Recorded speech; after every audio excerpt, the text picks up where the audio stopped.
Boma ma Malindi biro tayo romo mar limbe kind piny Kenya gi Uganda mibiro bagi e dwe mar 10 tarik 27 nyaka 28 higani.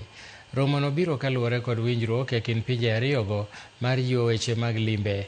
Kaluwore gi lipot moseyangi, jo Kenya maromo 466 notimo limbe e piny Uganda kendo keto piny Kenya bedo chichgi maduong' mar timo jolimbe, ka komachielo jo piny Uganda 225,559 notimo limbe e pacho ka kendo keto piny Uganda bedo chichgi namba 2 e piny Kenya bang' jotim limbe ma Amerika.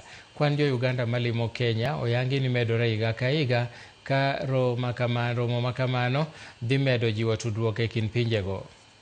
Delegates had arrived in.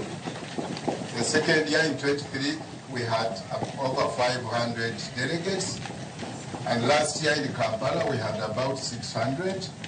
This year we are aiming at over 700, like Waziri said. You always talk about strategic partnership in order for us to succeed in certain areas, and you went ahead to set up a strategic partnership and collaboration office in your own office led by a whole director.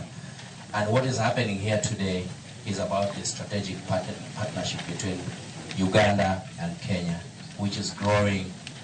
This fourth year is probably going to be the biggest, and we are looking forward to use this tool as a marketing tool between ourselves here in Kenya. What makes this partnership even more powerful is our youth, their creativity, resilience, and ability to use technology to connect the world.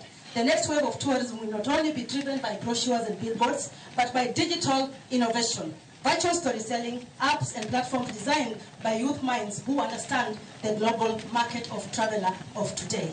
By collaborating, Uganda and the Kenya coast are not just making destinations, they are creating opportunities for young people, opportunities on hospitality, digital content creation, cultural entrepreneurship, ecotourism, and sustainable innovation.